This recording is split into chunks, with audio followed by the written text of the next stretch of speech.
on top. Okay.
Athletes and celebrities comfortable. That's one of the biggest changes between today and the 60s. Back in the 60s, you could be the heavyweight champion of the world, and you live right next door to a brother and sister who barely making ends meet. Right. There was no separation of privilege in the community in the 60s. So we had to fight. In the 60s, the dentist lived right next door to a woman on welfare. You see that? Yeah. In the 60s, a world championship Olympic runner lived right next door to a brother working a 9 to 5. No division of privilege. Now you got division of privilege. You got billionaire blacks, millionaire blacks, college educated blacks. In other words, white supremacy has created a system where some black people feel they got more to lose than others. Because they made it? Because they made it, and so they choose to stay on the sideline. So see, for me, since I was a child, I dedicated my life to the freedom struggle. So even when I got my 3 masters, my 2 bachelors, my 3 certifications, and my doctorate, I never sold out because I never got those degrees to try to run away from my community. What does the average middle class person do when they get educated? They move to the suburbs.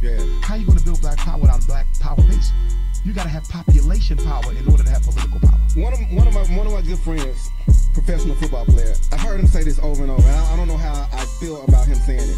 What do you feel about the phrase, give back, don't go back? That's totally incorrect. Okay. And I'm going to tell you why.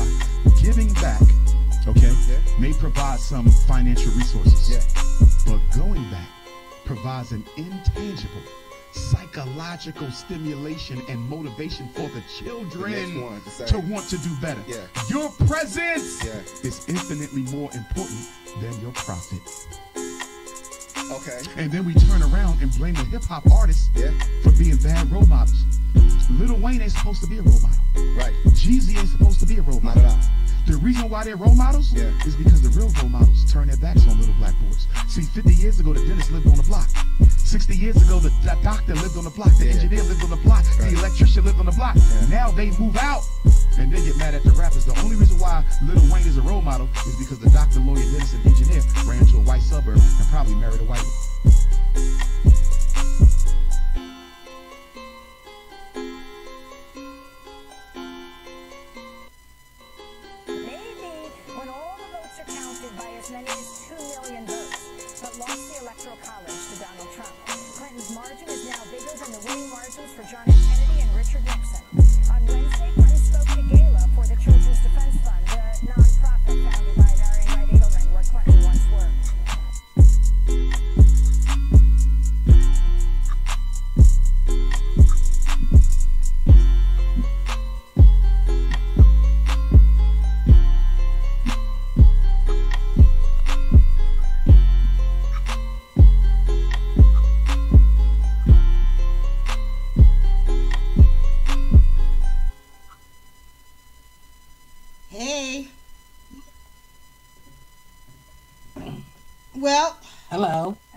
Hello.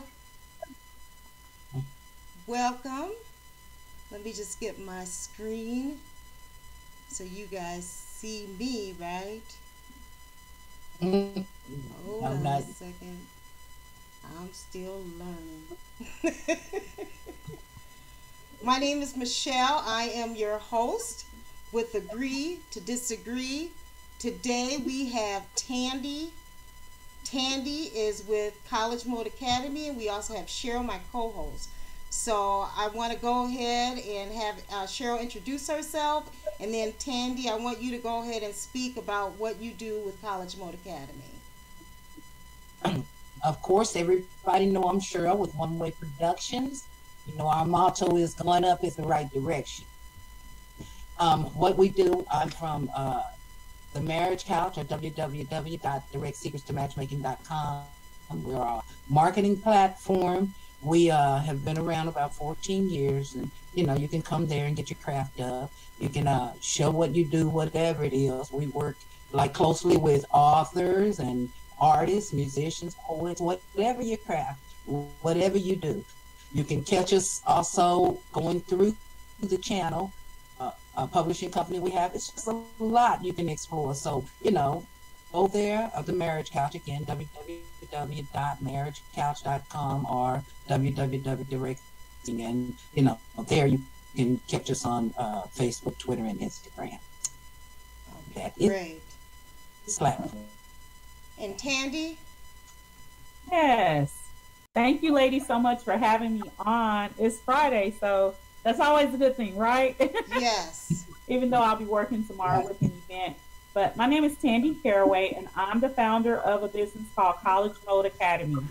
And College Mode is centered around helping make debt-free college education possible for our young people that are coming out of high school. So we start working with them around 8th grade, and we go up through 12th grade.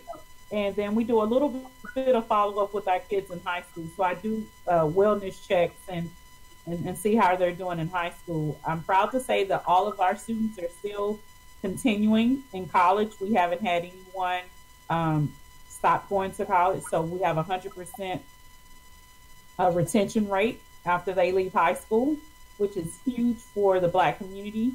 At this point, we have a little over 50% going to college, but much less graduating. After that first year at college, there's a huge drop-off. So helping them to have the money to do it changes the outcome and pushes us closer to graduation. So that's one of those. That's my main goal, and that's what all my programs are centered around. Tomorrow, I'm doing an event called Let's Get Scholar Dollars, and that is focused on letting parents and teens know what are the top 5 things that people who get full rides, what are the top 5 things that they're really good at doing. It helps them get their full rides so that they can be scholarship ready. Okay, that's wonderful. That's awesome. And you've been doing this for how long now? So College Mode has officially been in existence about 2.5 years. I've been doing this since my graduation year, so that's 20 plus years. 20 plus years. Okay. Yeah, wow. The first time I helped somebody get a full tuition scholarship, it was a good friend of mine. As we were graduating, I started learning the art of negotiation. But now you used to be a teacher. And advocating. Used to be a teacher, right? Looking Yes, at your bio. Now, everybody, you guys can go back and look at the video and look at her bio, which is outstanding. Tell me a little bit about that. So my background is that I've always loved education. The first time I got paid to tutor was actually in the 6th grade. Believe it or not, at 11 years old, my 5th grade teacher went over to my 6th grade teacher and said, hey, when Tanny finishes her work early, because I know she finishes early, I want her to come work with a student. So she paid me 50 cents a session. She paid me 50 cents a session or $1 a day, something like that. Because we had a young lady who came into the school who was from Mexico. She was very behind. So she had the language barrier, plus she was behind skill-wise in math. So I was tutoring her in math at 11 years old and getting paid. And every week I would go to a penny store and get like $1 worth of candy. So I was tasked with officially teaching her multiplication facts. So every time she got a new set of facts under her belt and she could remember the last thing went over, I gave her candy. So that was, I bribed her to keep my money going. But it taught me a lot at an early age about motivating people to learn. And I eventually learned more about the intrinsic motivation and what is it they really wanted to do. She didn't want to be behind. She didn't want to be in a new country and be like different. You know, she wanted to fit in with the other kids and be good like everybody else. So it started there. Eventually I became a high school math teacher. Very interesting experience. I became like the resident expert in getting students to go from failing the state exam in Florida, the FCAT at the time, to passing so that they could graduate on time. So my success rate with that is over 90%. And then I moved on to being a coach for other math teachers and curriculum support for other math teachers and writing the new standards that are in place right now. I'm proud to say the Florida standards that are in place for math, I helped develop the ones, what's called access points.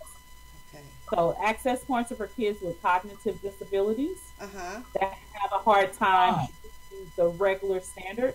So if you have a student with cerebral palsy that's taking Algebra 1, like what should he or she be able to do in order to say that they have conceptual knowledge and have mastered that content? So I helped write those access points that scaffold up to the point where a kid with cognitive disabilities at that level can start at the bottom and master even algebra skills, geometry skills, and algebra 2 skills. Oh, wow. That's excellent. Yeah. Yes. Okay. So you are definitely qualified. You've been working with children long enough to know what some of the problems that we are having in the Black community. Well, we've been having them for many, many years now. The discussion that we're having today is nothing new. However, we don't hear enough about how we should mentor our Black children because, of course, we all know that our children are our future, right? Yes. And so that's how come I wanted to show you guys both of the videos that was in the presentation. Hopefully you guys were able to hear it, because I have been having some technical difficulties. But one of the things that Dr. Umar Johnson, which you guys all know who he is, he talks about there is a lack of role models in the Black community. Okay. It's not nothing new. There's been people before him to say the same thing. However, look at what is going on in the Black community and ask yourself, is this, how do we handle this? How do we tackle this issue? What is the best way to have a Black mentor for a Black child? And Tandy, I want to ask you that first, and then Cheryl, I want to ask you. Okay? Okay. I think the number one thing that you have to have in any mentorship relationship is the connection. If there's no connection, the mentee will not do anything you're trying to lead them towards doing. They won't capture the knowledge. They won't move forward. So the first thing we have to do is find people that can identify with our kids on some level, and that can identify where they are now and where they want to be. Sometimes we find people that see where they are now and it's a pity thing. So they don't help move them forward because they have too much empathy about where they're at now. So that can't be the case either. The mentor themselves needs to be able to step back, make the connection, but then step back and say, so how do we move from point A to point B? What needs to happen in between? And that's a constant thought process. Okay, so I was just actually messaging and texting with one of my students about the SAT. The scores came in today, and I'm really excited for her. But she went up a good 70, 80 points in math. So we did the work. So my next question to her was, so I know that was hard work, and I know what we're working towards. So my very next question was, congratulations and all that jazz. Hold on one second, Tandy. Okay. Cheryl, I'm gonna mute you because the camera keeps going back and forth. You're gonna have to unmute yourself, okay? Okay. All right, go ahead, Tandy. Okay. So to make a long story short, my very next question to her was about, let's look and see. How many more points do you have to get the goals though that we set? And so even though it was great how much she went up, we're still about 50 points short for one goal and 70 points short for another goal. So my question is, so are you taking it in December, or you want to wait a little bit longer before we study together again, before we go to the next round of studying? That lets her know that I acknowledge her work and her success, but then I'm not letting her settle. So what's our next plan? When do you want to meet again? And it's that consistency of them seeing constant support and acknowledgement of where they've started, where they are now, and celebrating those small wins. Okay, and where are we moving to next? There has to be a cycle in the mentoring process. Who's ever doing that? So they have to be connecting, and they have to continue to move the cycle forward. Go through the cycle, but you're moving forward each time that you're going through that cycle. And when we talk about best people, I don't know that it's any particular race. One of the things I'm tasked with and faced with right now is looking at our kids that are in the suburban areas. When we talk about the DFW area, when we talk about the Frisco, the Allen, the McKinney, the Melissa kids, they have not had the quote-unquote traditional or stereotypical Black experience of growing up in a Black neighborhood. Okay. And so how they identify with other Black people is different. Okay. And so their person that they identify with may not look exactly like them. It might be, if they're a girl, it may be another woman. Okay. But my kids are into some things that they're blazing their own trails, and it's okay. But because I'm blazing my own trail, it may not be another mentor that can really help me in the area that looks exactly like me. And am I okay with that? I have a kid that's going to just focus on interior design and architecture and minimalist living styles. I'm not saying there's not a Black person out there that's dominating it in that space, but is there one locally? So it becomes a question of, does she obtain a local mentor that's killing it in that space that she can have more access to? Or does she go and get somebody that's, from across the United States that's killing in that space and maybe doesn't have as much time for her? Well, my thing here is, I think mentors, like if you would listen to what Dr. Umar was saying, they lived in our community. We saw them. It was just a part of a presence. You saw them when you went to church, which is probably the only place, if you go to a Black church now, that you're going to get, a good mixture of Black, doctors, professional people, right. If you want to say that that's a good mentor, okay? Right. However, you have a lack of men, for Black males, that's an issue because, you look in the church, you got a handful of men because it's mostly women that go to church, okay? So there's a problem there now in the church. That's a huge problem. The church is not the church has become so much of a business itself that, people don't connect like they used to back in the day when you had the potlucks after, you know what I'm saying? You would stay at church, girl, until 4 o'clock in the afternoon. I mean, you remember them days, right? You'd be so tired from going to church, right? But anyway, so that itself, we don't have that base anymore. With having a Black mentor is really difficult, and our children, when they get their first job, their real job, they see the struggle. They have nobody to identify. When you go to college, okay, you have nobody to identify if you're not going to a HBCU. If you're going to a big university like I did, it's only a few of you. And you wave when you see them because you're like, oh my God, there's another one that's not in the Black Student Union. You're like, hey, where have you been? Right. So you know what, me myself, I feel mentors have changed. Now, I remember back in the day when they weren't afraid to approach a young child who felt needed a mentor.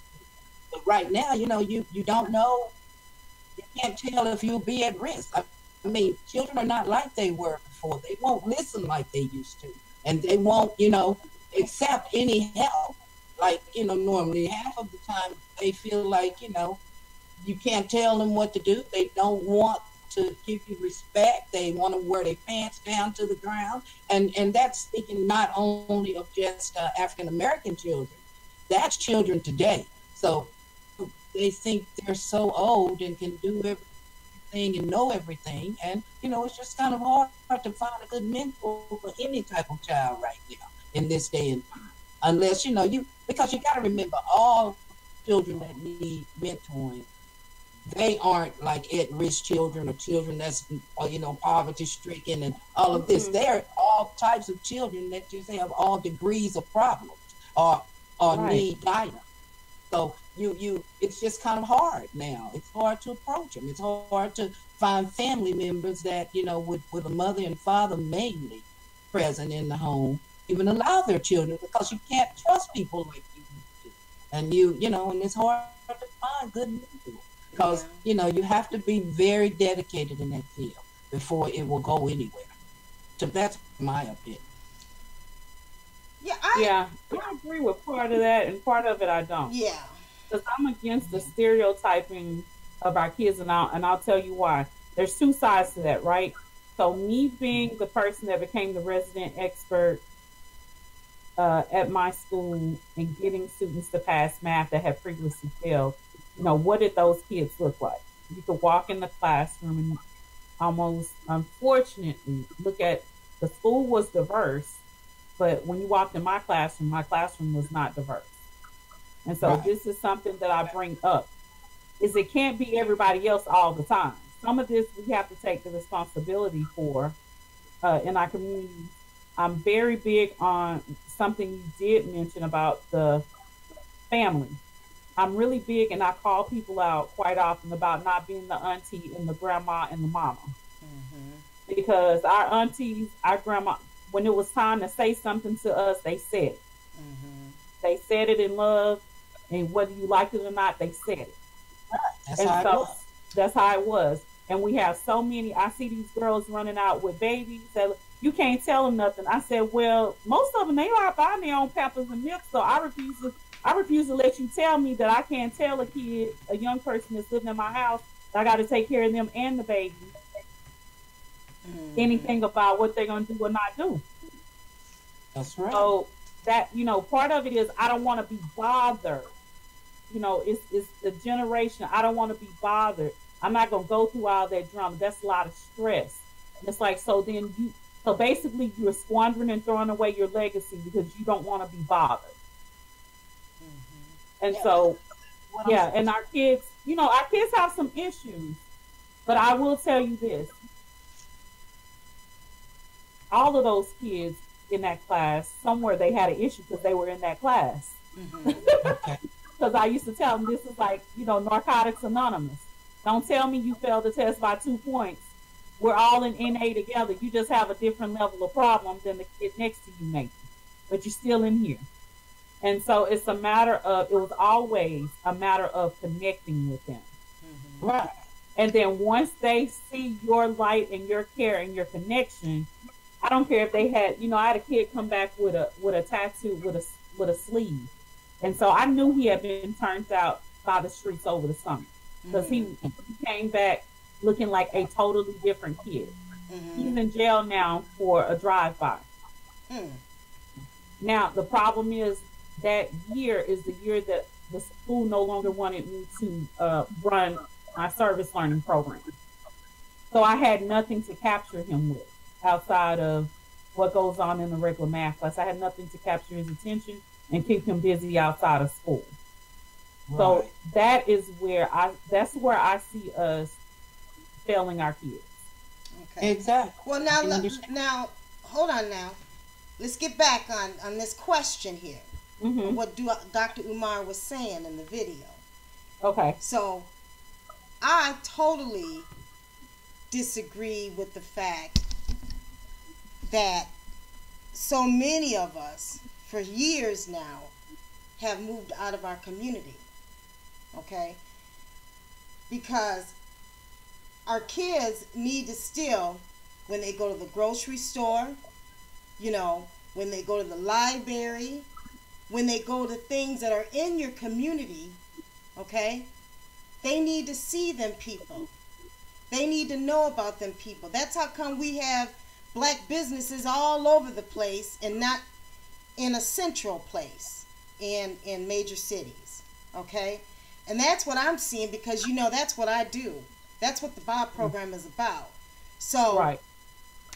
you know, we're all scattered all over the place. I mean, we have some centralized areas of black businesses, okay? And we have, of course, black neighborhoods that don't have enough black businesses. And we have these very poor, you know, neighborhoods where we're not seeing that middle class black person, but we have them.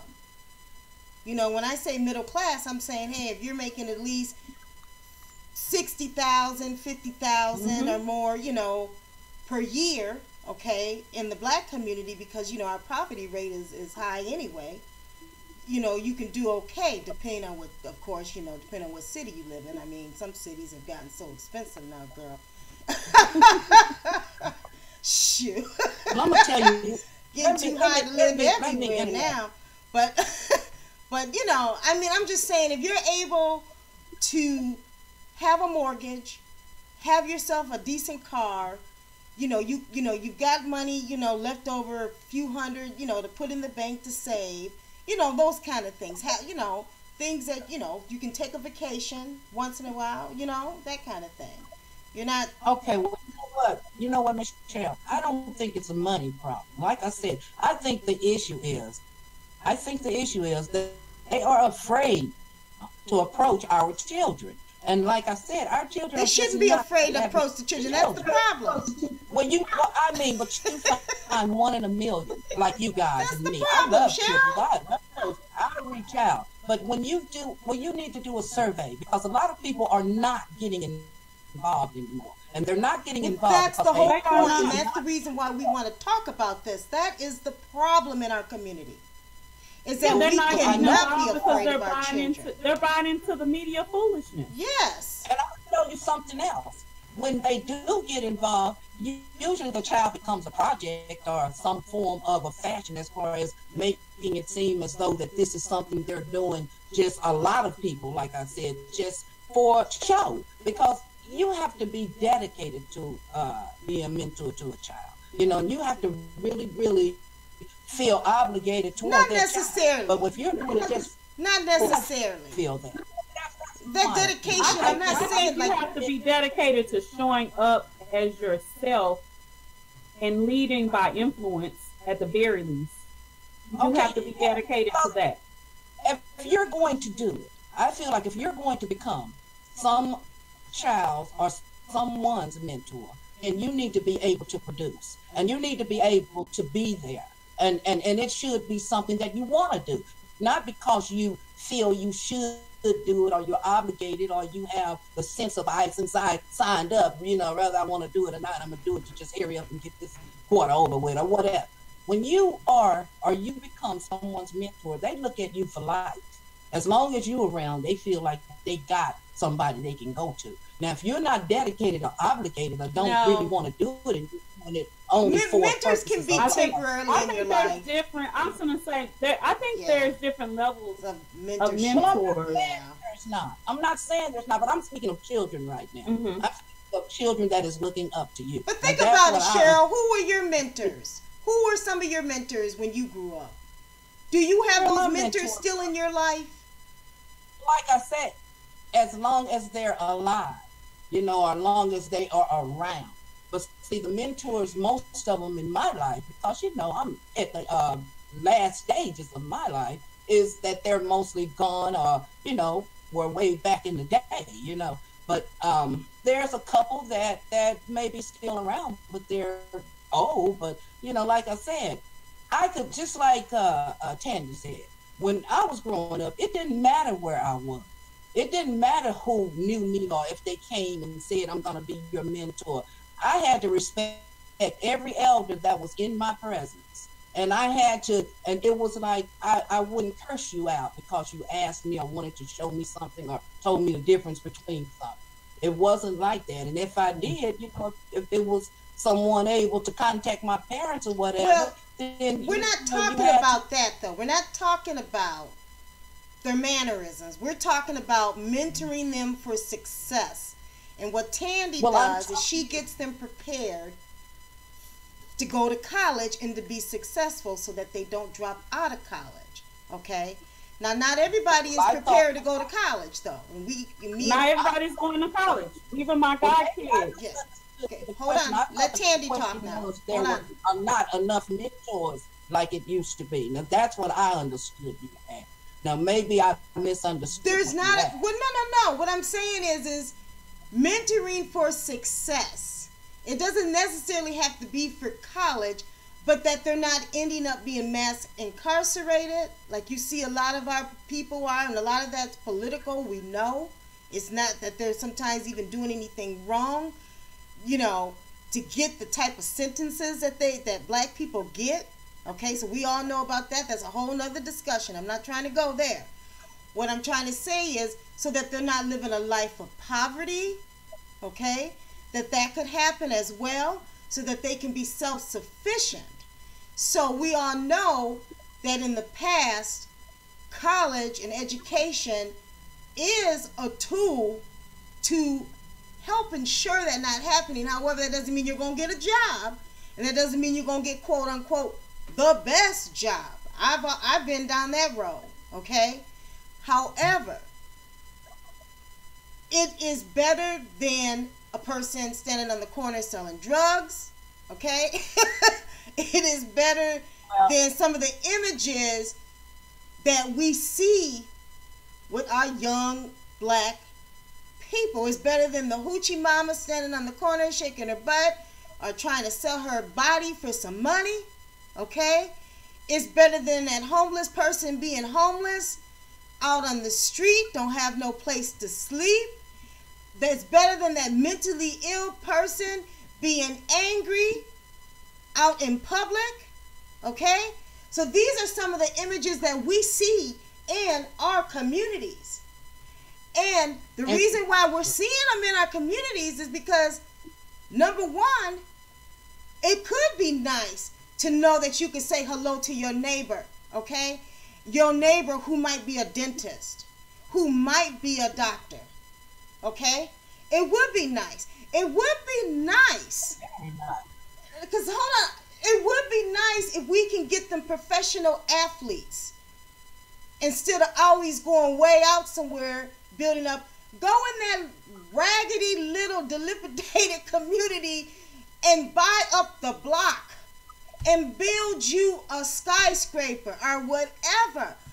Gate it up, tear down all the houses. It would be better to have that in our community than to have our black people moving way out amongst a bunch of people that don't look like them. They don't have the same culture. Unless a black person, nowadays you never know, because some black people just totally assimilate into white culture, okay, or somebody else's culture. So that's what I'm saying when I say we need role models in our community, okay? To me, a mentor and a role model. I see a role model and a mentor is totally different to me. Now, maybe I'm, like I said, it's kind of casting off of what you all are focusing on, but I thought we were focusing mainly on children and having mentors to guide us. Now, when it comes down to what you said, I totally agree with taking up communities and starting projects and producing better, results. But when it comes down to just mentoring, like I said, my mentor was someone who I could look up to and could turn to, and I could get facts from. And even looking at, like I said, communities and what we do, in there as far as having someone to be a leader And yeah, we should do that even as just being a leader. But don't you think a role model can be turned into a mentor? If you have that neighbor that's next door to you, you don't talk to them every single day. But, you know, like you might have that little interaction and they might tell you a little bit of something about something that happened today in their life or whatever. And, you know, they might, you know, that might be the person that, like, if you're sitting outside or, you know, you're cutting your grass or doing your gardening or whatever, you know, they might come over and talk to you for a minute and share something, or you can ask them a question. To me, that develops into mentoring. I don't know. How do you feel about that, Tandy? I think it does, and I think so. What I teach my kids is this: I talk to them about any and everything. I'm a trip. They're a trip, and I'm a trip right with them. I'll be petty patty with them when they need petty patty to get them straight. You know, grandma, and so I think it's important for them to see that. When I walk down the hallways, I had a coworker tell me I was embarrassing to walk the hallways with, and I went, "What?" He's like, "You're embarrassing to walk the hallway." I'm like, "What am I doing in the hallways that's embarrassing?" He's like, "You're talking to every kid and correcting everything you see as you going down the hallway." And I'm like, "Yeah, they supposed to know I'm watching them in class and out of class, and I'm gonna get them wherever I see them." Mm-hmm. But I think that builds that relationship that our kids have gotten into fights. And a group of kids have ran upstairs to my classroom and said, such and such got into a fight. They're talking about kicking her out of school. Go down there and talk to the principal, Ms. Caraway. Mm-hmm. Because they knew I was their advocate as long as they were doing the right thing. And they quickly told me the little girl was cyberbullied. Mm-hmm. She was defending herself. So part of it is, sometimes I can tell you this, I've also seen it where there were mentors available, like in church, you will see this. There are mentors available because their whole focus is on converting to Christianity and the kid living a Christian life, which I'm not saying anything's wrong with that. Mm-hmm. But what the kid has not felt yet is that you care about me and what I want for my life, that I'm first, and that's something else you want for me. And so we see that disconnect, and you're like, well, why are the youth running away? We got to do all these activities. It's not that you need to do all those activities. Mm-hmm. It's that you have not connected with who they are and what they want for themselves, and okay, they feel say that disconnect. Again. Say that again. So you feel that. Say that again. The children that are growing up in the church, that sometimes that the Bible gets in the way of them focusing on the themselves. Human side. Right. So the human side. So a lot of times I would tell, my thing with the church would have been, get them out serving, get them out doing mission work that they want to do to serve others. Because that's the first thing, is to love your neighbor in the Bible. Mm-hmm. We will try to correct all their sins and tell them what they're not supposed to do. That's our first thing as adults and mentors in the church a lot of times. Because we want to correct them. Right.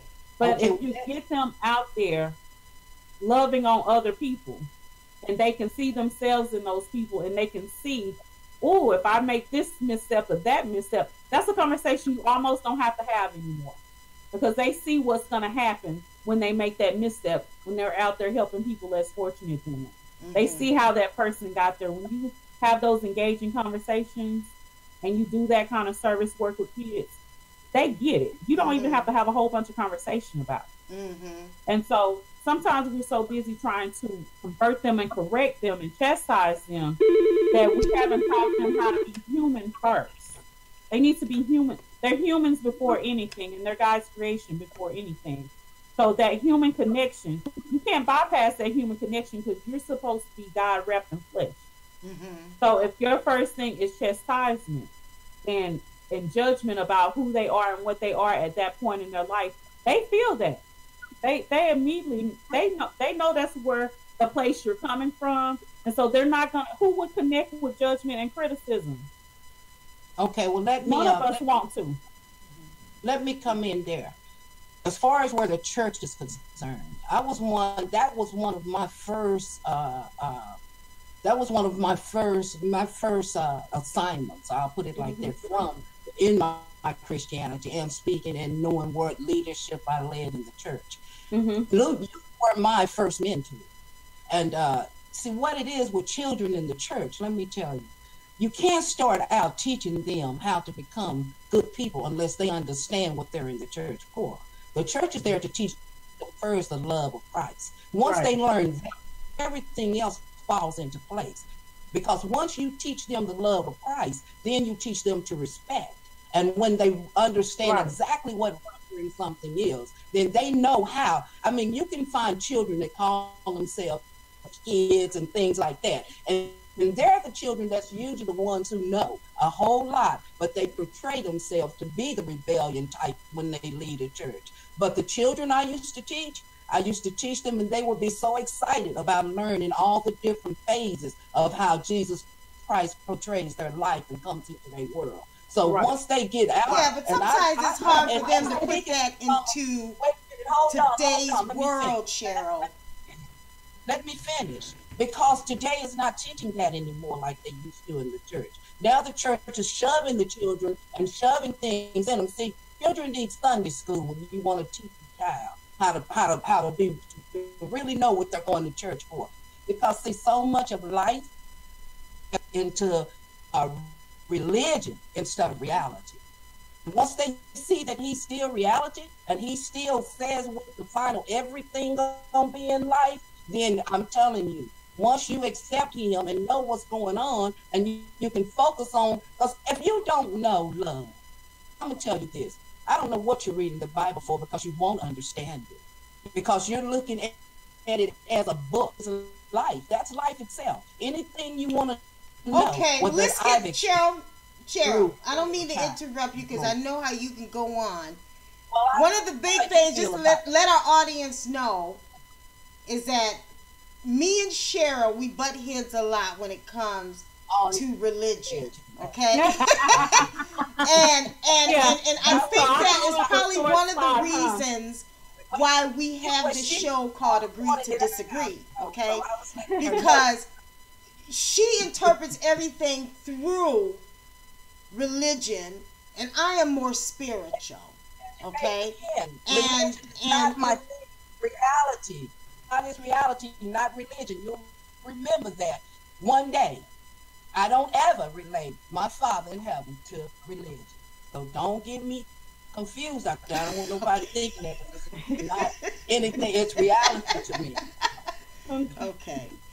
All right. So let's get back on it. So we talked about that. Now, the other thing that I find very upsetting, and I had the video of Hillary Clinton, and you want to know how that all ties in here, is that, you know, for years we always hear about how the Democrats always want to give funding for early childhood education. You know, early childhood education is the key word there, okay? And Tandy, of course, you're working more at that age where I agree is the most vulnerable. I have 2 children of my own, okay?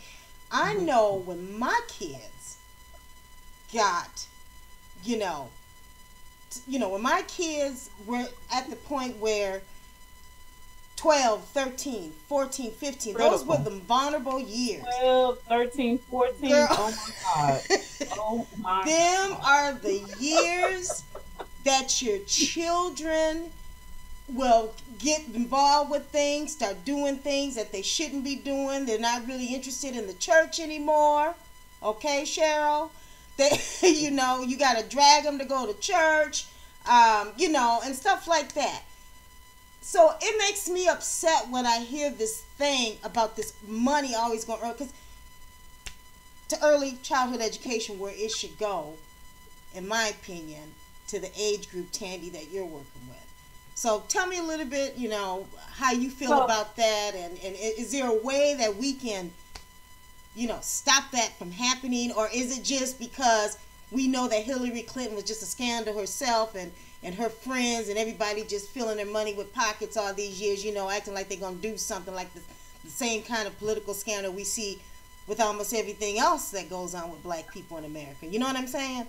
So this is the thing. This is where I get so upset in education. And it's not necessarily that particular funding thing, but it's the thing behind that funding principle. It's everything is so extreme. It's supposed to be moderation in all things. Everything is so extreme. So they took the statistic about kids who have early literacy and early this and that do better in school. So let's put all of our money at the early end to front load for the back end. Okay, but what happened to the kids that are 12 years in between that you didn't do anything for in the first place? And then what happens to the kid that doesn't go through that? What happens to the late bloomer who doesn't bloom until junior, senior year? It's just developmental. Everybody, there are ranges of where you should hit different developmental marks, but that doesn't always happen. And this is a case to me of that extremism of we get a study out there that the government's paid for or somebody popular promotes that study and the statistics associated with it. And then we just run and base everything off of that with a level of ignorance and stupidity that's beyond approach to me. Okay? It's the same thing that happened with the teacher pay. That somebody said, okay, teacher performance pay will be great. Bill Gates threw money behind it, and then we ran after that like stupidity was tattooed on our foreheads in education. And we've done it for 10 years, and it's not working. Bill Gates came out after his 10 years, after everybody's jumped on board and paid millions of dollars to get these models in these schools. We find out paper performance does not work for teachers. So this is that same level of stupidity. Nothing has changed. We take a couple statistics and then we base everybody's life off of this one study and some statistics without going, okay, what works for this community, this demographic, and this group of people. Again, we're not connecting with the people. We're connecting with numbers and making decisions. And I agree with database decisions. That's how I get my effectiveness. It's basing, I do data-driven decision making and all of that. I agree with that. But there's a level of extremism that just needs to stop. Right. So when we talk about these kids, you start them off with a good start. What are you doing to maintain it? That's right. What are you doing to maintain it? When you put your money at the front, what are you doing to maintain it? They took away the Service Learning America, which is the K-12 part of service funding at the Corporation for Community, and sometimes I get it backwards. It's within the government. There's the Corporation for National Community Service or National Community and Service, and so they have it for the retired poor. They have it for the college kids, and all the other spectrums except for K-12 now. That's the one. It was Learn and Serve America. They did away with the funding for that about 5 to 8 years ago. Okay. And so again, connecting with people saves kids' lives. The studies hands down showed that over and over again. The programming, the programs that were put into place with that showed it hands down all the time. Now, what's the name of that corporation again? And it's the Corporation for the CNCS, so it's the Corporation for National Service and Communities or National Community Service. And so that's where AmeriCorps comes from. That's where the retired corps, that's where those programs are paid out of. Okay. But when they cut the funding, they cut the K-12 part. Right. And I go, okay, see, this again is the level of stupidity. So magically, these people are going to get to college and retirement and be geared towards service when you didn't gear them towards service in their early years. Like, that's not what happens. That's not how the world works.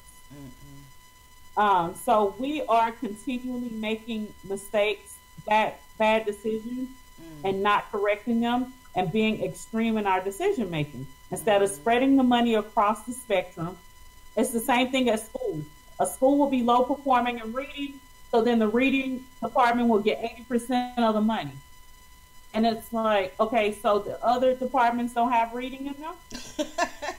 And then the other departments get their scores go down lower, And then, you know, so it's not balanced. And so, you know, it's not a balance. We know that the whole curriculum is just so screwed up in the public school system, and a lot of these school systems. I don't even think it's just related to public school anymore, because I send my kids to private school, you know, my daughter for a certain period, and I took her out of that school because I didn't think that it was doing anything different than what you could get at the public school. Now, but I don't want to get so much down that, you know, digress it's down that lane so much. It's stupidity. To the point that we have a breakdown in the system, as we know. We have a breakdown. You know, not only are kids not getting the mentorship, but, you know, there's no funding, no money that's going towards these kids to help them so that they can stay out of trouble, so they're not going down the wrong direction. So that goes back to the voting, to the election that just happened. I tell teachers, okay, so you're part of the teachers union. They're supposed to lobby for you. Are you threatening to pull your money? Are we writing letters to the people in our community saying, if I find out that you didn't vote the way I wanted you to vote on this, that, you know, are we getting with the teachers and nurses, all the people in the community that care, they're in those social, you know, fields, and are we getting together and saying, for healthcare and for education, these are important to us, and we're going to work on getting you out. Not only are we not going to vote for you if you don't do what we ask you to do, because you represent us, you don't represent yourself. Even though we forgot, so many politicians have forgotten, they do not represent themselves. They represent the people who voted for them and the communities that they come from. So they're very confused about that. They are. But we as the voters are not holding people accountable. So you know, in Florida, the parents voted for smaller class sizes. Well, the legislature went back. They didn't want to fund it. So they went back and rewrote the law that they put into place restricts the smaller class sizes to only the tested courses. But when I, as a parent, went and cast my vote for a smaller class size, I didn't say I just want a smaller class size for the classes that you score the report cards on. I said I wanted a smaller class size across the board for my kids, right? So to bypass that, they just rewrote the legislation that they put into the Constitution for it. But the parents, again, so then it needs to be a battle. You can't give up the fight for your kids. The next thing is the next election should have went back and said, okay, this is the language we want put in the Constitution. And if we don't get what we want, we're not voting you all back in. Bottom line, figure it out. Do some town hall meetings to figure out how we can fund it, because this is what we want for our kids and we're paying our taxes. But we don't put up that kind of fight. Somebody, grassroots, got enough guts to put that out there and got enough steam behind it. And so we voted it in, and then we can't be bothered. Hopefully it happens. And then we just keep saying the schools are so messed up. You're paying for them to be messed up. You're paying for them to be messed up. There's no accountability is what it is. No, they're not being held accountable. They're getting all this money. That's why I don't agree for them to get any more money until they can change the curriculum. Because if the curriculum's anything like when I was in school, it was boring. Okay, learning about subject matter and spending so much time focusing stuff on, subject matter that is not important anymore. You know what I'm saying? And as we see, like even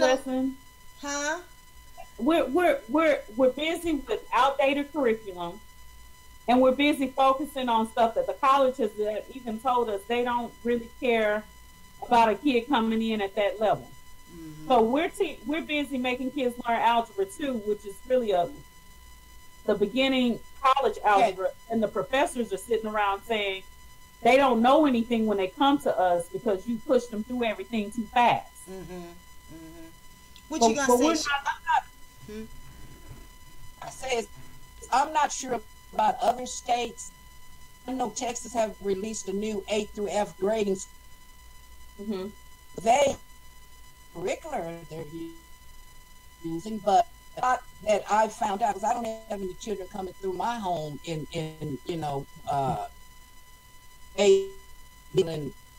school or public or whatever. But I was wondering, as far as this grading and releasing, because a lot of the schools that we thought these were considered good schools, are great schools of great funding, they're getting lower grade standards. So I means, but this question was for Tandy, was unsure that with her being going on, what's happening? You could barely hear me? You're going in and out. Yeah, Michelle, can you repeat her last question for me? She was breaking up for me. I think it's when you're moving around. I wonder if you got something in your camera setting that bounces when you move around. So like still movement, capturing you. Say the question again, Cheryl. Cheryl? Oh, she's muted. Unmute yourself. Okay. Go ahead, Cheryl. Say your question again.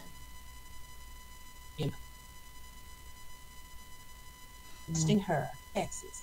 They have a grading system now that they use from school districts. This grading system is like an A through F. And as far as the schools, I don't have any school system. How did that mean for the funding of the schools? Because many of the schools that we felt that were in a good category for grading or that with higher marks failing. So they were talking about schools down.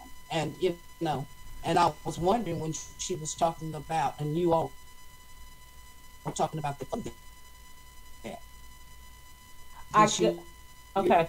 Let me see if I got it right. You're talking about the grading scale here in Texas and about the A through F, and that a lot of schools have dropped compared to where they were. And we thought those were, decent schools. We thought those were good schools, but they're declining in their grading based on the new grade scale. Is that correct?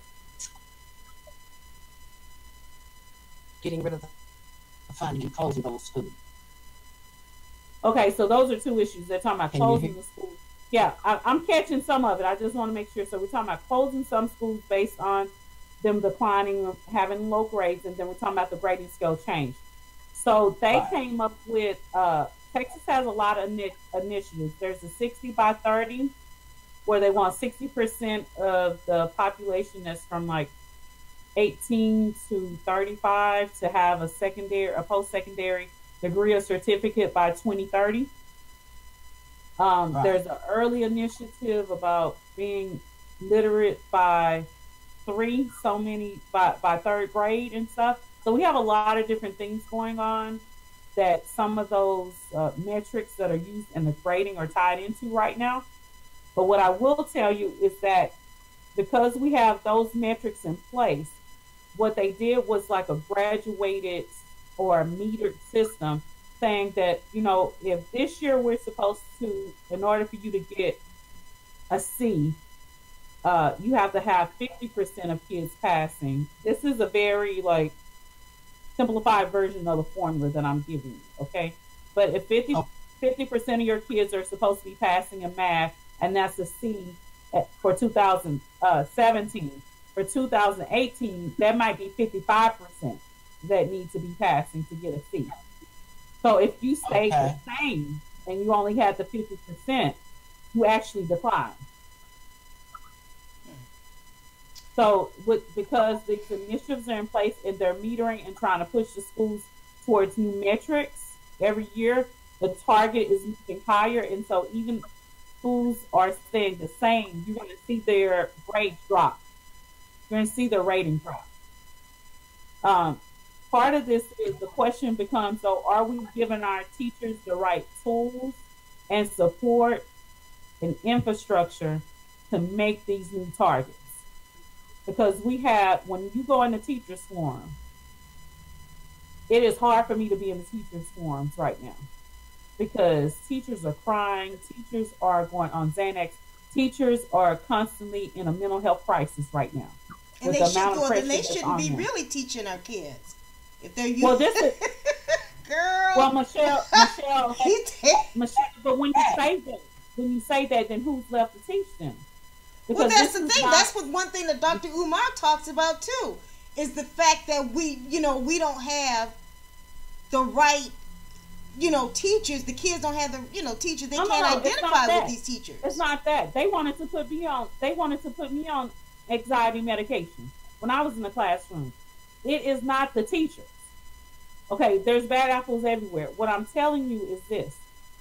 We are putting so much pressure on people without giving them the support. It would be like sending out the police officer with a whistle. Can he go? He can't do his job with just a whistle every day. Well, he got too much firearm now. So I don't even want to talk about it. But I'm just saying. We need to give him some whistles. What's going on right now? That's a touchy subject. So I will say this.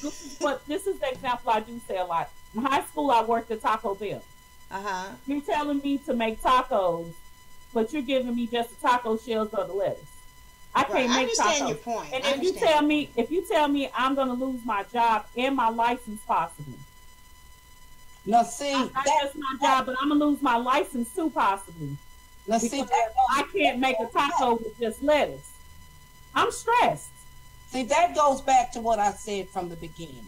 When I talked about the children. I don't know if you all heard about the teacher in California that got arrested for punching the child. Because, this child he was just being disrespectful.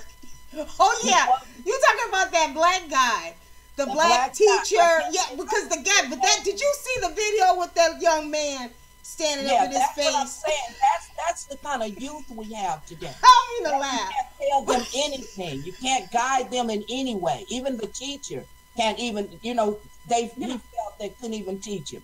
But see, the thing about it is this with me. I feel like that the children that will come through are the ones who want to. You almost have to want something now, because they just won't. A lot of them won't listen anymore. A lot of them you don't know how to reach unless you do have some form of a special gift to get their attention. Because see, that's the first thing.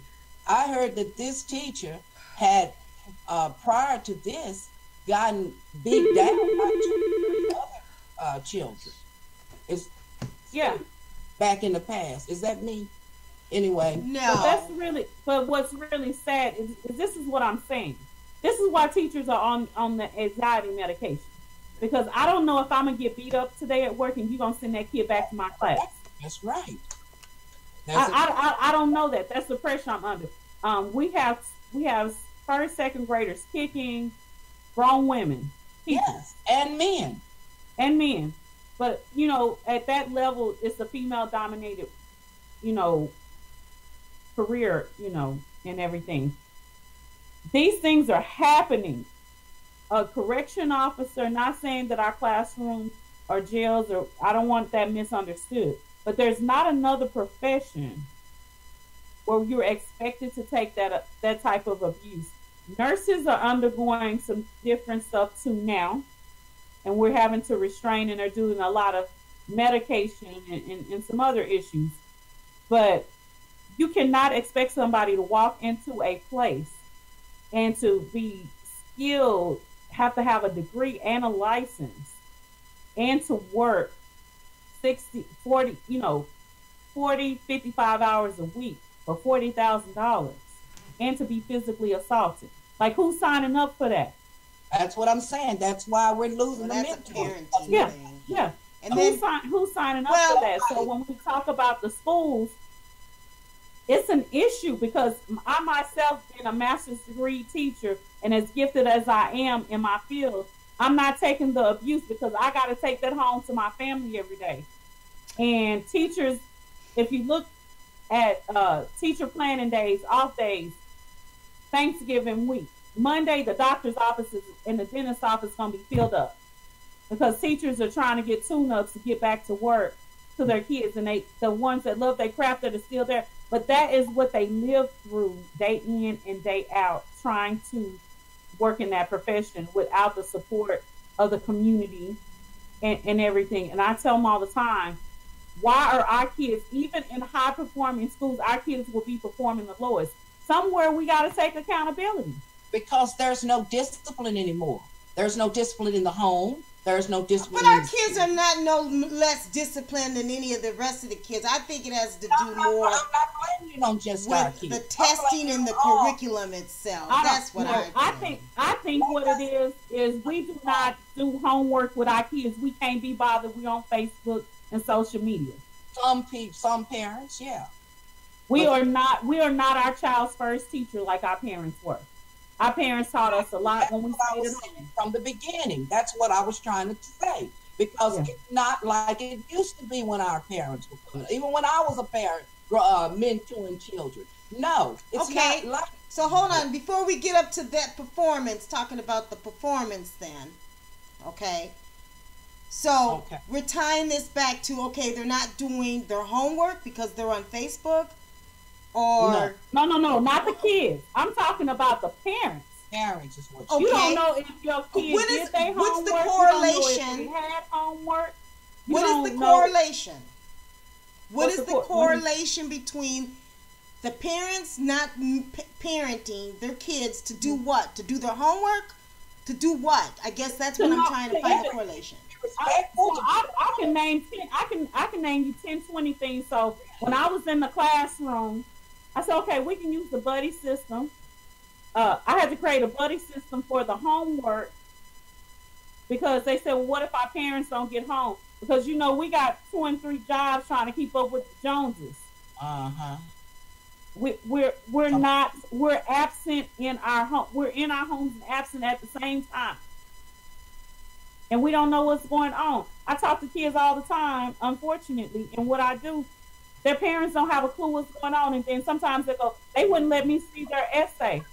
And I said, you can see their essay once they get their scholarship money. Right now, I need them to be performing where I need them to perform because there's some emotional issues and other issues going on in that household that you have not picked up on, and I can't break your child's trust right now if you want me to get done what you signed me up to do. And so I run into so many kids. The parents are absent. They're right there in the home. I talk to my kid. My kid doesn't talk to me. Well, you are doing the instructional. You're doing the parenting talk, but you're not doing the person-to-person talk. Again, the kid is not sure at any moment in time what your reaction is going to be to anything. And so it's a volatile situation, so they can't be bothered with constantly interacting with you with the craziness. And so we have to be honest with ourselves. Our single mothers, are not bashing them, but we have to learn how to deal with our young men. We cannot constantly emasculate them for not doing exactly. Sometimes we see things in them that we see in our adult black males.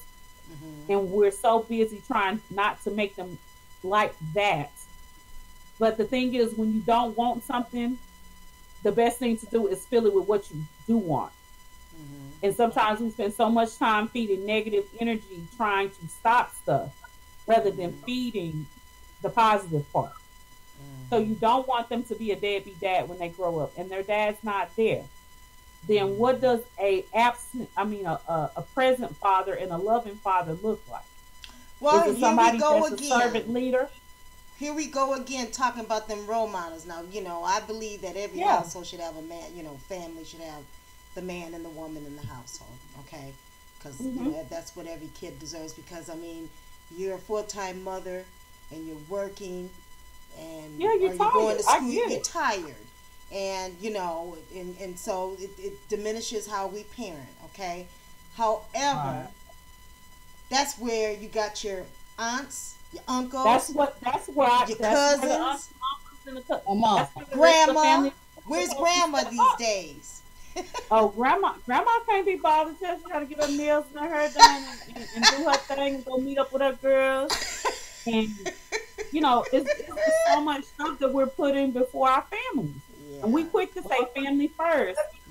We ready to fight for our families. We ready to say our baby didn't do that when they done ruin somebody else's life, you know, when somebody in therapy because your child done pulled a gun on them and assaulted them and all this stuff. And we want prayers and we want all the support then, but we don't want to open our doors and say, I need help over here when the stuff is going crazy before it gets to that point. Or to admit, you know what, I probably let him get away with too much when he was younger, but okay, what can we do now? You know, I need your help. Uncle, I need you to come over here. Can you come once a month? Can you show up to all his games? I'm going to put him in soccer. Can you show up? We're not doing that stuff.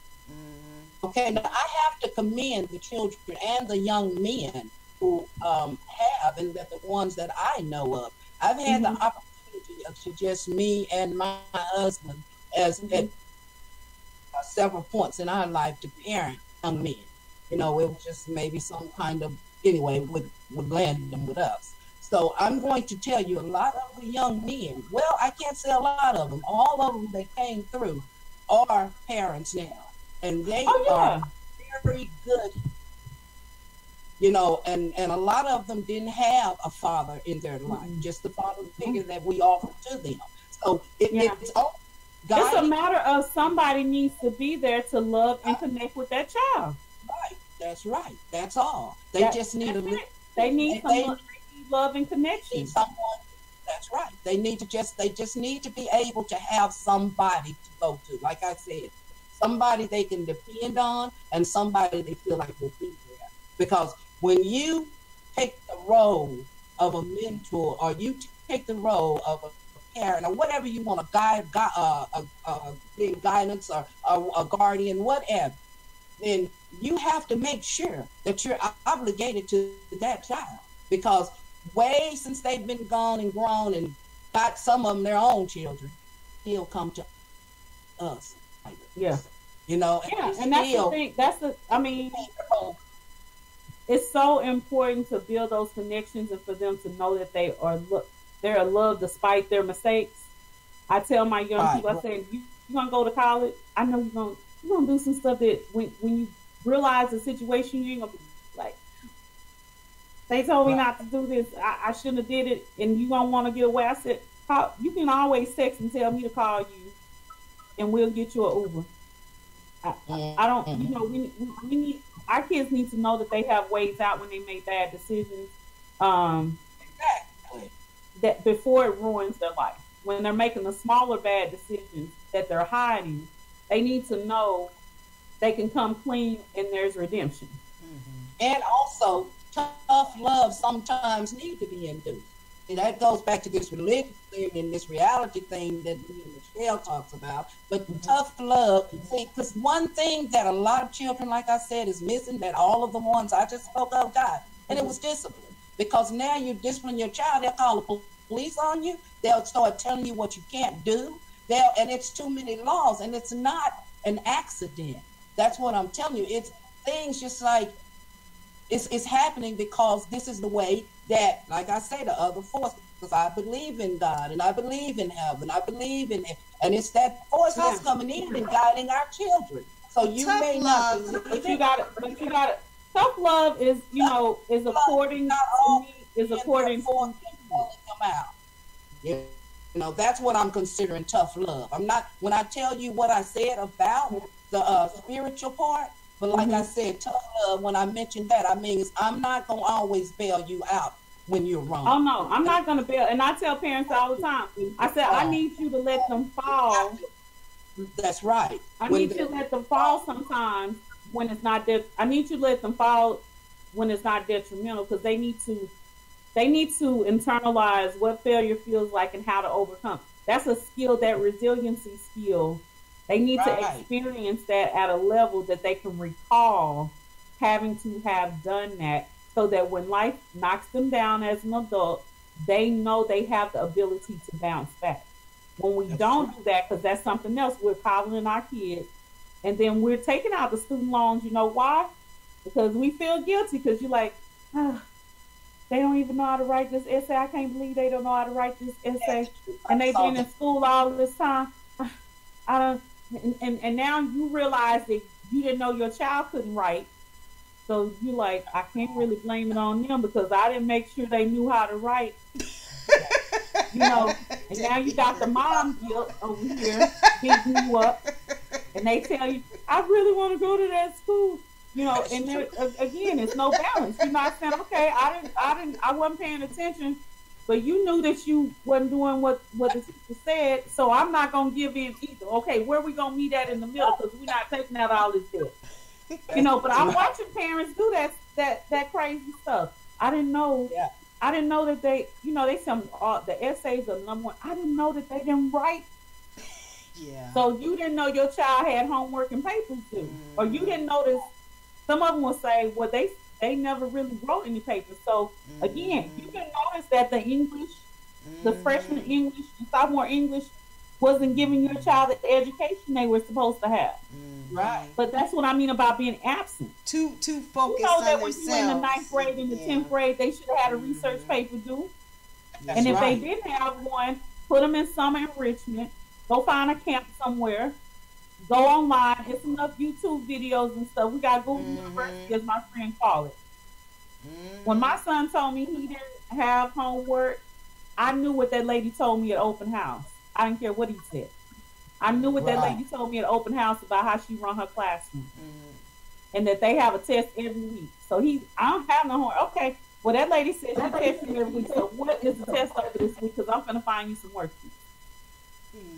Okay, well now hold on. Now that takes care of the educational piece with mentorship. Right. Now how do we deal with the peer pressure? How do we deal with the other 13-year-old kid that says, hey, come on over, I got some pills, let's take a few pills, or you know, let's, you know, use some drugs, or let's go, you know, the ones that get in trouble, you know, all that kind of stuff. How do you deal with that? That is called protective factors, building in kids with protective factors. With a certain, and the research has shown over and over again, kids with a certain level of protective factors are dramatically less. There's no perfect anything, right? Because on any given day, whatever. But it has been shown that kids with protective factors dramatically decrease in getting involved in negative behaviors. And what are protective factors? And so protective factors are things like their self-esteem, their confidence, having a talent or a skill that they're known for, like meaning that I know that I have this thing about me that I can do at any time that's part of who I am. Like they're very cognizant of what their own DNA is, basically. And having those protective factors of adults to go to, friends that are doing positive things, being involved in consistent activities that promote positive attitudes and positive talk and positive reinforcement. All of those things contribute to, again, it's stuffing them with so much of the good stuff that they don't feel the need to go after the bad stuff. So it's the same way with when you talk about, if I'm going to pop pills, man, what are those pills doing? Do I value my health? Do I understand what it is to be healthy and not have my health possibly? Because then I understand that those pills over there are possibly detrimental to my health, which I value. So I'm not going to do it. So them having a very holistic picture of themselves in a positive way and understanding and being educated enough to a certain degree about what will harm the things that they value most. Okay. It protects them, you know, so those are protective factors. So when they know that they have a future that they're looking towards, and that having a baby as a teenager will derail that, when it's very clear, I don't go out and get pregnant because I understand that it puts my future in jeopardy. But when I don't know I have a future, I'm just having my kids early. It's okay. I've seen other people do it, and they've been okay. They didn't die. Exactly. You know what I'm saying? Some people but because they don't have, they don't have any. When they don't have any value past this moment in time, that's when they get into all kinds of stuff. When they have a sense of self and who they are and who they can be and the impact they can make on the world and how they can live their quote unquote best life. They're going after that best life. Who doesn't? As an adult, if we know we can get there, we may not even know how to get there, but if we have a vision of something we really want and we believe we can get there, when stuff comes up, when our friends are like, hey, let's go hang out, and you dating somebody, you ain't gonna miss your date with your potential husband. It's the same way with the kids. Well, you know what? It's the same concept. I agree with her as far as on the part of giving opportunity to, extend themselves and get into things that will keep their attention. But you know what? I'm going to tell you, I'm just old school, okay? I'm old school and my parents were old school. And I came from a single family home, which was my mother, but my father was in my life, okay? Say, look at here. You do them drugs, that's crazy. Are you going to be tripping on the street? Are you going to be doing things that you don't want to do to keep them in your pocket? And you can be crazy and go out there and do these drugs if you want to. Now, you also have the type of parent, which is the B+ parent. I saw that parent coming up as well, which feel like some drugs aren't as terrible as other drugs. And then you got to remember that the apple don't fall all the time too far from the tree. So That's if true. you are in a household to where it's accepted to do marijuana, but you better not do crack. Or you can drink a little bit every now and then, but that marijuana shit will make you lose your mind. See, it just depends on that child and what they want to try, because you got to give them morals and values, and you have to hope that what you've instilled in them make them, you can show them different examples. I mean, they might stray for a moment. Like I said, any moment in time, the stress may get too high or the pressure may get too high, and they might cave. But if they have enough to lose and they're aware of what they have to lose, that's the key. That's the key. They have to be aware. And what you said about old school, now the belt and the switch kept a lot of stuff away. That's right. But we don't have that anymore. It kept a lot of stuff away because you're thinking about the consequence. And so, but I still think that our parents instilled in us that we could be anything we wanted to be if we tried. And we knew that what you just said, okay, that stuff gonna make you crazy. You ain't gonna be able to do nothing. You'll be spending all your money on that. It was still a sense of my future's in danger. But we live in an environment where we are not having conversations with our kids. I don't know why we think that they know. We think that they know stuff, and then we're like, I can't believe they don't know that. And I'm not speaking in a silo. I'm talking about me, myself. I'm talking about myself as a parent. Sometimes I tell my husband, I'm like, ooh, Lord, I'm trying to figure out when we missed that gap. How we missed that one. I'm telling. So it happens to every parent, but you definitely have to have an intentional effort for your core values. Those things you cannot. You definitely have a problem if you have not worked to instill those in your child, because you should have worked to get those. That was my mother. I told you about my mother's. I didn't get a chance to tell you about my father's tactic. Like I said, he was still in my life, even though he wasn't in my home every day. But my father looked in on us just as strongly as my mother did. And my father's way, first of all, he had so many hours to becoming a college mathematics professor. So he always, everything was up to the dime with him, okay? Right. I can remember just a small example of my baby sister coming in one time, and everybody used to tell on each other, but he found out that she had tried to dabble in marijuana, okay? Well, what he did, first of all, he took her in the restroom and he washed her face, okay? He washed her face to show her what she looked like. You know what I'm saying? He wanted her to just look at herself, just look at you. And he totally said, now from now on, because see, back in the day, to get like marijuana for $5, you could get, you could buy a $10. Girl, that was a lot of marijuana back then. $5 more. He would never give her $10. He would always, I don't care if he gave her $9.99. He told her, because if she felt like she was going to throw her life away on just chasing after drugs, well, she wasn't going to use his money to do it. What I'm saying, and she would feel, you would be surprised. will hurt a child. Even though she would probably get, like we would make it $5, she would get $4. If he didn't have enough to give all of us $5, she would get what was left over. Like if he only had enough to give you $5. Well, I don't know if I like that, but so that helped. And she talked about that today. I want one day to have her on here because you would be surprised. And my father, he didn't believe in spanking girls. Yeah. So we didn't ever get spankings about stuff like that. We would just get, our face washed or thumping on our head or, something like that. But my mother, now on the other hand, she, didn't take them chances. But that worked for us. And that will work for children today. You think so? What I'm saying? If we you think it works today? Yes, I think it would. Because I think it's a little bit more complex than just that. How many children just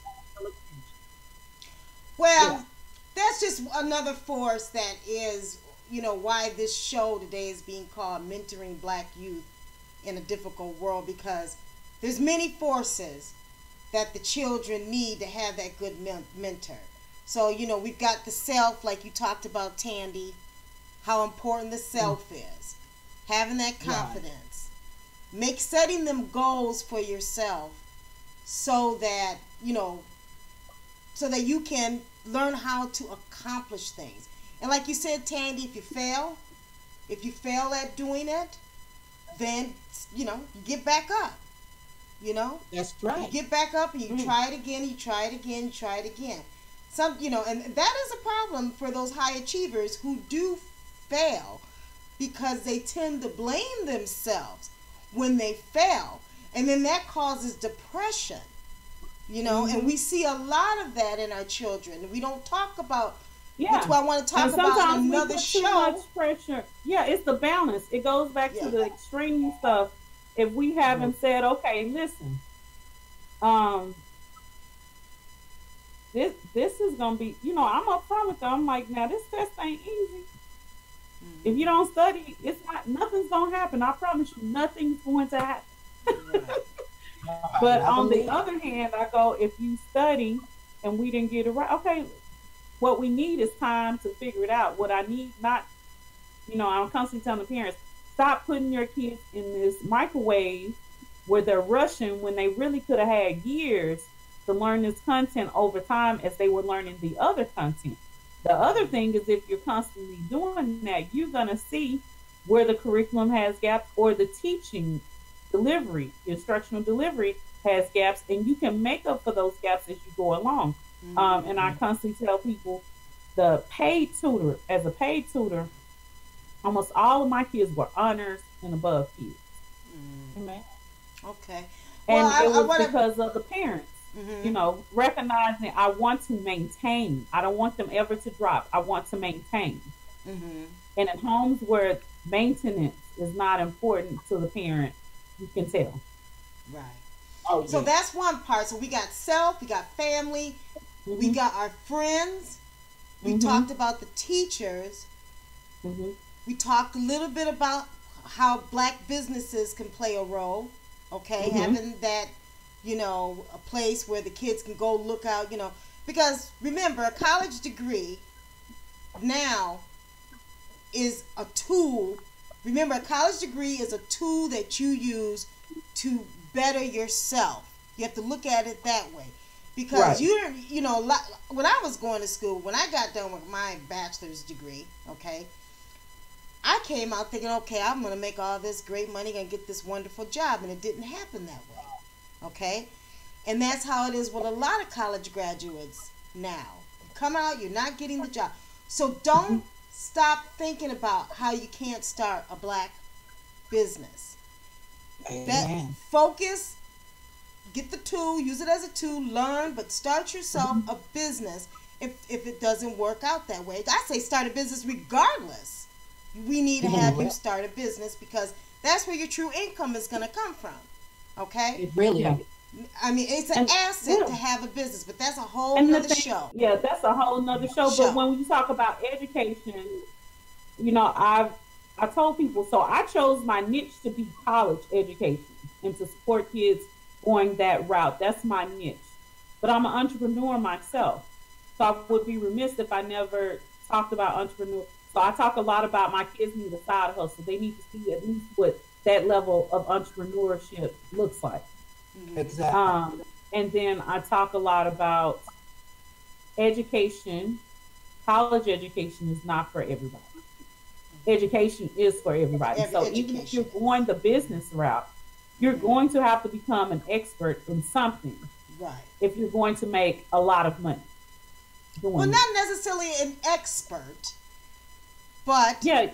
There's level. You're gonna have to master something. We got people that own laundromats, and you don't have to be, I mean, if you're saying expert, maybe at knowing how to count your money or having an accountant or whatever. I mean, you don't listen. You just have to have that willpower. So no matter what niche you're in, even if you own a laundromat, there's a certain operational piece that you have to master if you're going to consistently make money and increase your revenue every year. And so that means you're going to have to open up more laundromats, and you're going to become an expert at what it takes to open a laundromat and run it efficiently. Yes. Okay. Well, so I agree with that. Even if it's the operations part. I agree. Something if you're going to make money in business, you're going to have to become a master at something. You are. I agree. I agree with what you're saying. Yeah. How do you feel about that, Cher? I'm trying to close right now. Okay. But I wanted to bring out those points that I've got in the presentation. You guys can go look back at the presentation. I talk about 6 things that really affect our children in the world, making it so difficult, okay? Not talking about every sort of, aspect, every little thing. But, we got self, family, friends. Our teachers play a real important role. Those Black businesses play an important role.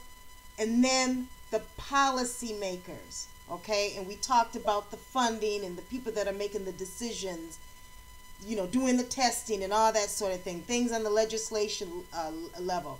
Things that, where funding is not being given to a certain program to help out, which we can't focus on that. We got to kind of focus on all them other 5 things, because we never know what these legislatures are going to do, but we definitely can get, my thing is we're going to get out and protest or do something to make a change, then we need to have a bill. We need to have a legislator who is going to, put in a bill to make them changes, But, yeah, go ahead, Cheryl. I feel like the main thing we could do is what Tandy said, get involved. Get involved and try to be the best leaders we can be. The platform that I run on One Way Productions, and like I said, the Marriage House, I work with a lot of youth, a lot of them, because they're coming up, they're trying to be musicians, rappers, everything like that. I work with all